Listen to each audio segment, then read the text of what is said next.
출애굽기 19장. 이스라엘 자손이 애굽 땅을 떠난 지 3개월이 되던 날 그들이 시내 광야에 이르니라. 그들이 리비딤을 떠나 시내 광야에 이르러 그 광야에 장막을 치되 이스라엘이 거기 산 앞에 장막을 치니라. 모세가 하나님 앞에 올라가니 여호와께서 산에서 그를 불러 말씀하시되 너는 이같이 야곱의 집에 말하고 이스라엘 자손들에게 말하라. 내가 애굽 사람에게 어떻게 행하였음과 내가 어떻게 독수리 날개로 너희를 업어 내게로 인도하였음을 너희가 보았느니라. 세계가 다 내게 속하였나니 너희가 내 말을 잘 듣고 내 언약을 지키면 너희는 모든 민족 중에서 내 소유가 되겠고 너희가 내게 대하여 제사장 나라가 되며 거룩한 백성이 되리라. 너는 이 말을 이스라엘 자손에게 전할지니라. 모세가 내려와서 백성의 장로들을 불러 여호와께서 자기에게 명령하신 그 모든 말씀을 그들 앞에서 진술하니 백성이 일제히 응답하여 이르되 여호와께서 명령하신 대로 우리가 다 행하리이다. 모세가 백성의 말을 여호와께 전하매 여호와께서 모세에게 이르시되 내가 빽빽한 구름 가운데서 내게 임함은 내가 너와 말하는 것을 백성들이 듣게 하며 또한 너를 영영히 믿게 하려 함이니라. 모세가 백성의 말을 여호와께 아뢰었으므로 여호와께서 모세에게 이르시되 너는 백성에게로 가서 오늘과 내일 그들을 성결하게 하며 그들에게 옷을 빨게 하고 준비하게 하여 셋째 날을 기다리게 하라. 이는 셋째 날에 나 여호와가 온 백성의 목전에서 시내산에 강림할 것임이니 너는 백성을 위하여 주위의 경계를 정하고 이르기를 너희는 상가 산에 오르거나 그 경계를 침범하지 말지니 산을 침범하는 자는 반드시 죽임을 당할 것이라. 그런 자에게는 손을 대지 말고 돌로 쳐 죽이거나 화살로 쏘아 죽여야 하리니 짐승이나 사람을 막론하고 살아남지 못하리라 하고 나팔을 길게 불거든 산 앞에 이를 것이니라 하라. 모세가 산에서 내려와 백성에게 이르되 백성을 성결하게 하니 그들이 자기 옷을 빨더라. 모세가 백성에게 이르되 준비하여 셋째 날을 기다리고 여인을 가까이 하지 말라 하니라. 셋째 날 아침에 우레와 번개와 빽빽한 구름이 산 위에 있고 나팔 소리가 매우 크게 들리니 진중에 있는 모든 백성이 다 떨더라. 모세가 하나님을 맞으려고 백성을 거느리고 진에서 나오매 그들이 산 기슭에 서 있는데 시내산의 연기가 자욱하니 여호와께서 불 가운데서 거기 강림하심이라.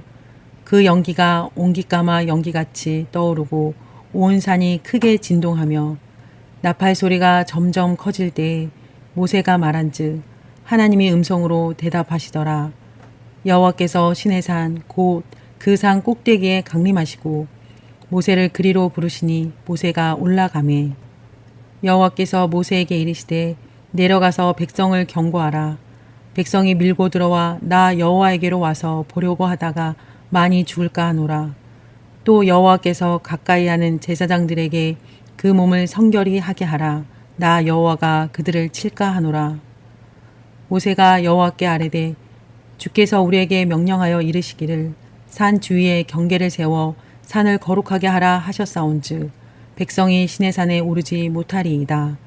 여호와께서 그에게 이르시되 가라. 너는 내려가서 아론과 함께 올라오고 제사장들과 백성에게는 경계를 넘어 나 여호와에게로 올라오지 못하게 하라.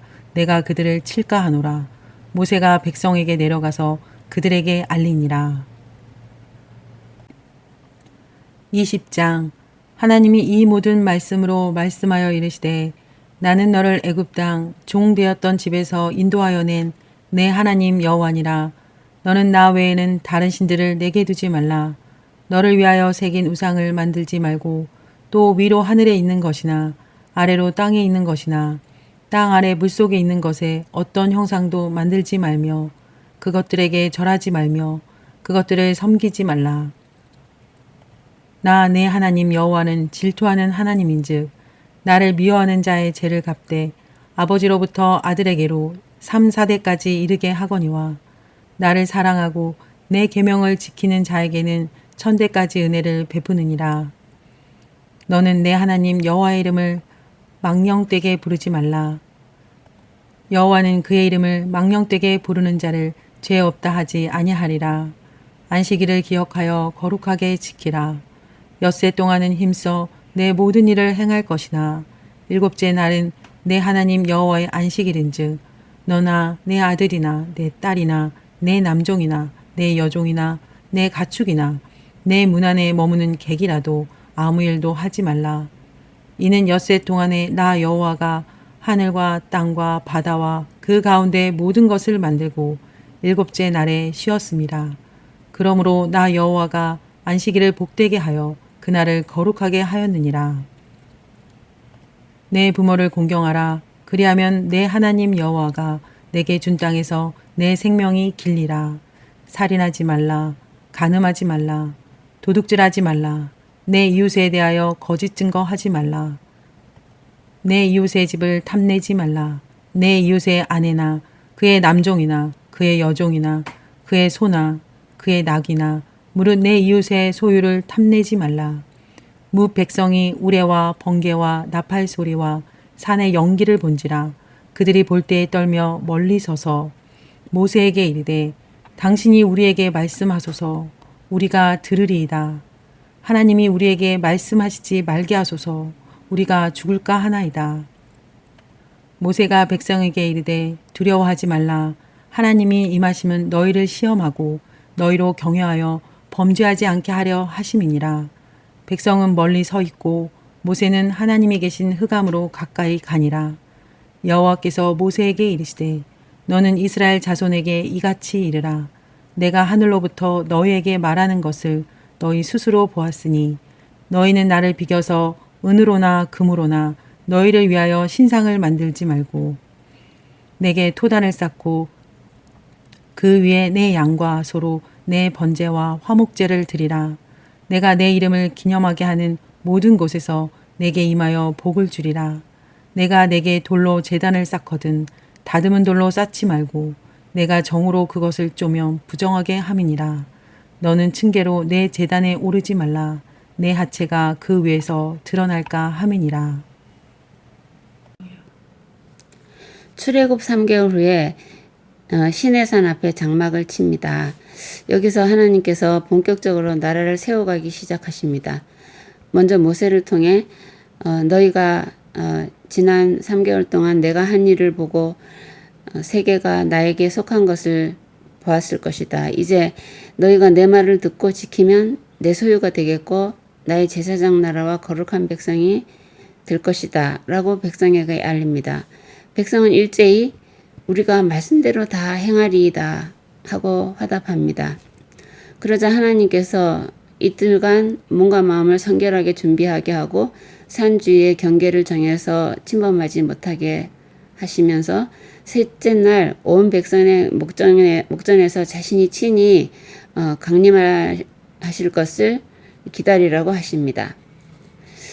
드디어 셋째 날 아침에 모세와 백성들이 산기슭에 서 있는데 산 위에는 우레와 번개와 빽빽한 구름이 있고 어디선가 큰 나팔 소리가 들리고 산 전체에 연기가 자욱하며 불이 보이고 하나님이 강림하셨는데 나팔 소리는 점점 커지며 또 하나님이 모세를 산 꼭대기로 부르셔서 다시 한번 백성이 경계를 넘어오지 못하게 하십니다. 그리고 모세는 다시 내려와 백성들과 함께 음성으로 말씀하시는 십계명을 받습니다.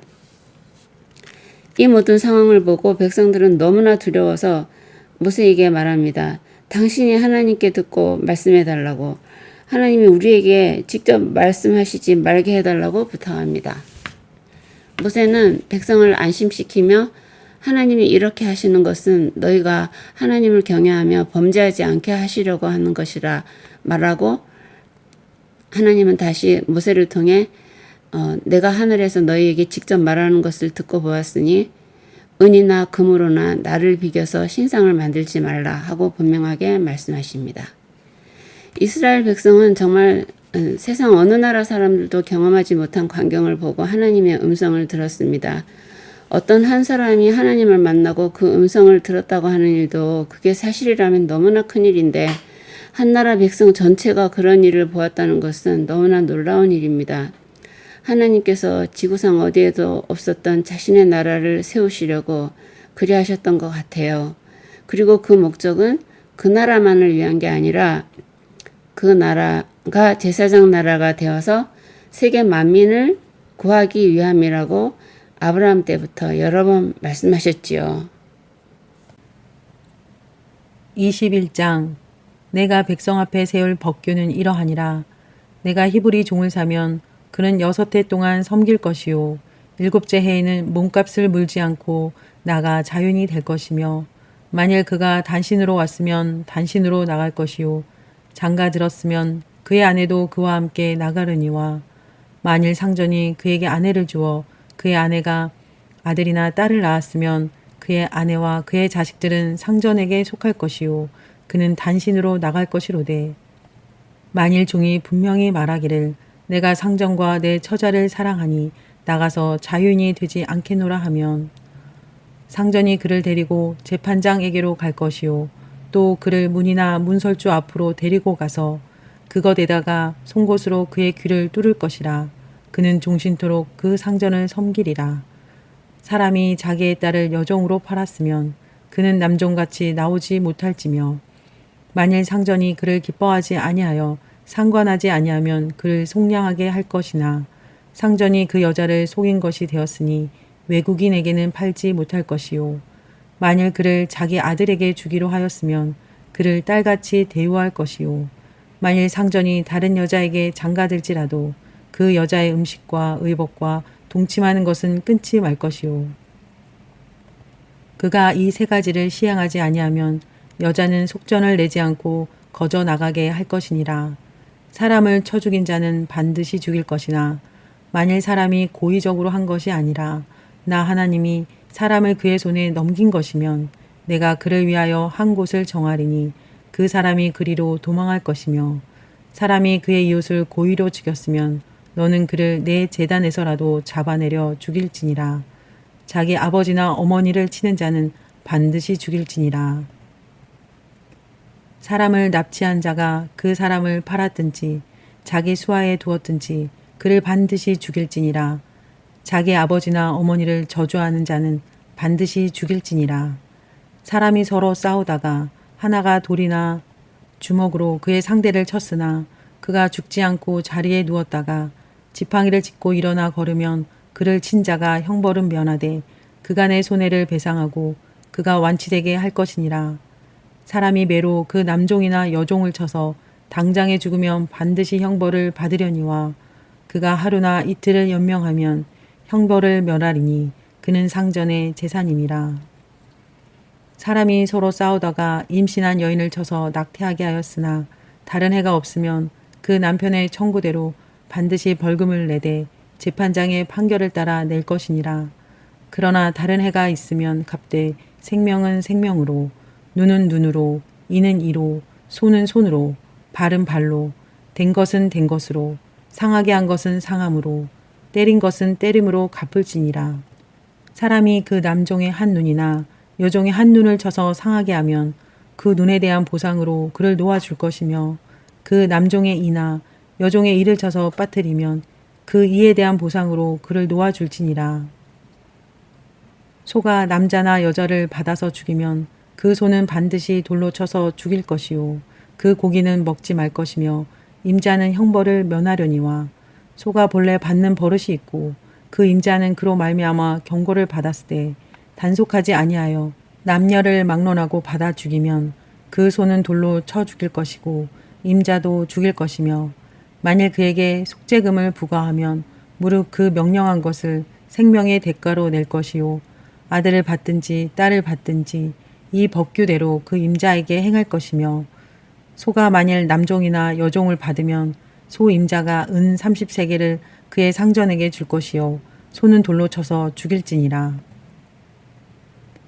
사람이 구덩이를 열어두거나 구덩이를 파고 덮지 아니하므로 소나 나귀가 거기에 빠지면 그 구덩이 주인이 잘 보상하여 짐승의 임자에게 돈을 줄 것이요 죽은 것은 그가 차지할 것이니라.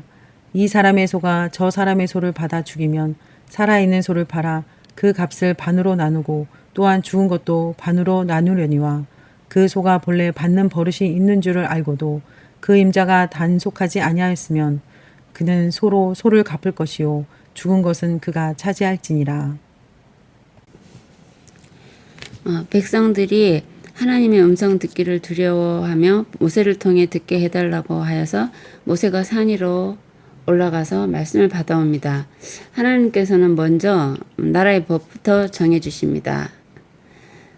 이 법들을 잘 읽어보면 각 조항마다 하나님의 마음이 들어있는 것 같아요. 먼저 정에 관한 법이 나오는데요. 그 당시 상황에서 가장 비참하고 어려운 인생을 살았을 노예를 보호하기 위해서였던 것 같습니다. 특히 동족이 노예로 팔렸을 때에는 그 당시 노예 제도에 따르지 않고 하나님의 법에 따르게 하십니다. 6년간만 종으로 살고 7년째는 자유를 얻게 됩니다. 그리고 그 다음으로 살인과 폭행에 대한 형벌이 쭉 나오는데요. 몇 가지 살펴보면 고의로 살인한 자는 반드시 죽입니다. 그리고 자기 부모는 폭행한 것만으로 죽입니다.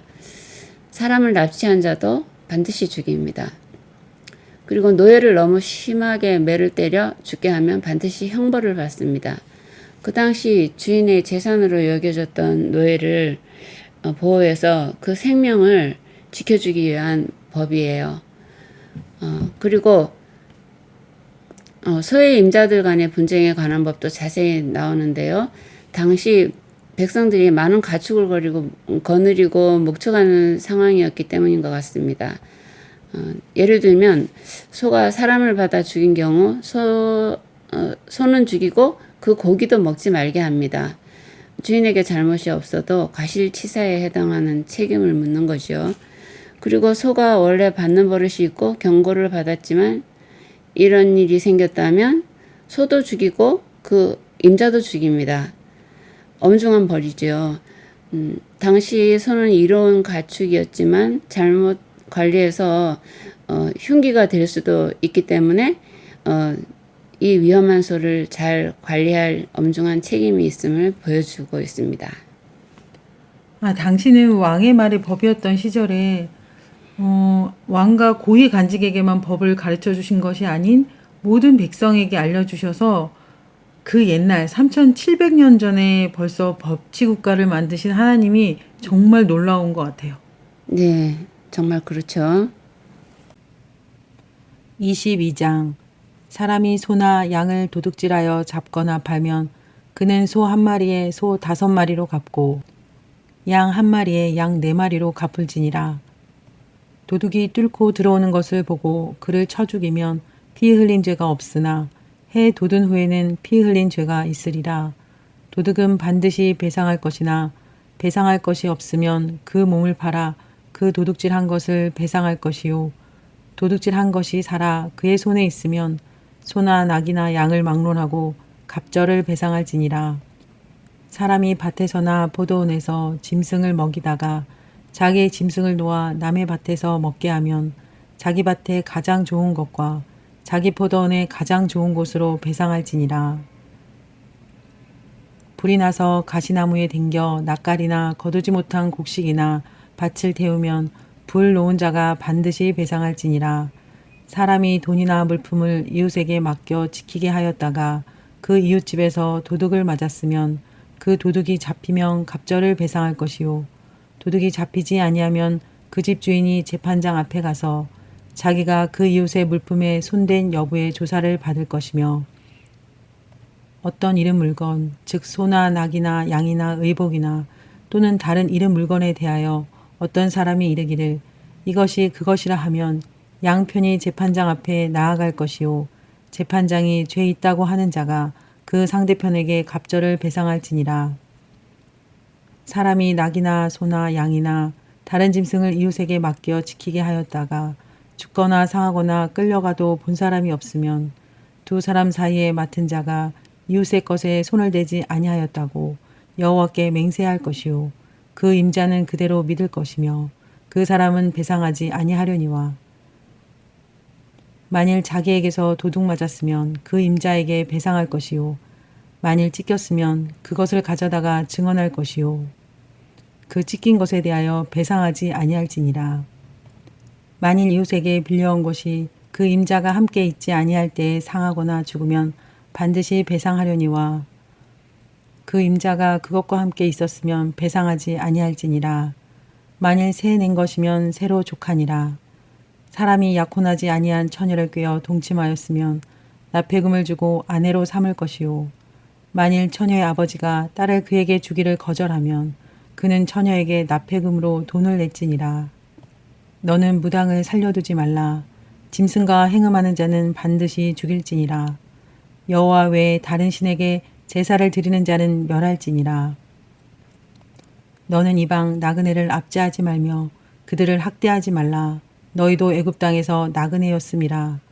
너는 과부나 고아를 해롭게 하지 말라. 내가 만일 그들을 해롭게 함으로 그들이 내게 부르짖으면 내가 반드시 그 부르짖음을 들으리라. 나의 누가 맹렬함으로 내가 칼로 너희를 죽이리니 너희 아내는 과부가 되고 너희 자녀는 고아가 되리라. 내가 만일 너와 함께 한 내 백성 중에서 가난한 자에게 돈을 꾸어주면 너는 그에게 채권자 같이 하지 말며 이자를 받지 말 것이며 내가 만일 이웃의 옷을 전당 잡거든 해가 지기 전에 그에게 돌려보내라. 그것이 유일한 옷이라. 그것이 그의 알몸을 가릴 옷인즉 그가 무엇을 입고 자겠느냐. 그가 내게 부르짖으면 내가 들으리니 나는 자비로운 자임이니라. 너는 재판장을 모독하지 말며 백성의 지도자를 저주하지 말지니라. 너는 내가 추수한 것과 내가 짜낸 집을 바치기를 더디하지 말지며 내 처음 난 아들들을 내게 줄지며 내 소와 양도 그와 같이 하되 이랫동안 어미와 함께 있게 하다가 여드레 만에 내게 줄지니라. 너희는 내게 거룩한 사람이 될지니 들에서 짐승에게 찢긴 동물의 고기를 먹지 말고 그것을 개에게 던질지니라. 재산 손실에 관한 법과 신앙과 도덕에 관한 법입니다. 구절을 보면요. 어떤 사람이 가축이나 의복이나 물건을 잃어버렸는데 어떤 다른 사람이 가지고 있는 게 자기 것이라고 주장하면 양편이 재판장 앞에 가서 판결을 받게 되는데요. 유죄 판결을 받은 쪽이 갑절로 배상해야 됩니다. 그러니까 잃어버린 사람 말이 맞다면 그 상대편은 도둑이 되니까 갑절로 배상해야 되고요. 그게 아니라면 잃어버린 사람이 무고한 사람을 고발하였으니까 무고죄로 갑절로 배상을 해야 되는 거지요. 그리고 16, 17절에 보면 약혼하지 않은 처녀와 동침하면 정식으로 신부의 몸값을 지불하고 아내로 맞아야 됩니다.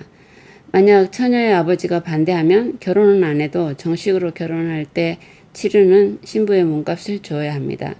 이것은 돈으로 막을 수 있다는 뜻이 아니고 혼인 전에 함부로 동침하지 못하게 하는 법인 것 같아요. 그리고 과부와 고아를 해롭게 하지 말라 하는 법에 대한 형벌은 엄합니다. 너희 아내는 과부가 되고 너희 자식은 고아가 될 것이다 하고요. 그를 죽이시겠다는 거지요. 절대 약자에 대한 괴롭힘은 하나님의 노를 맹렬히 일으킨다고 명시되어 있습니다. 조항마다 하나님의 사랑과 공의가 나타나 있는 걸 볼 수 있습니다. 오늘 여기까지 하겠습니다. 감사합니다.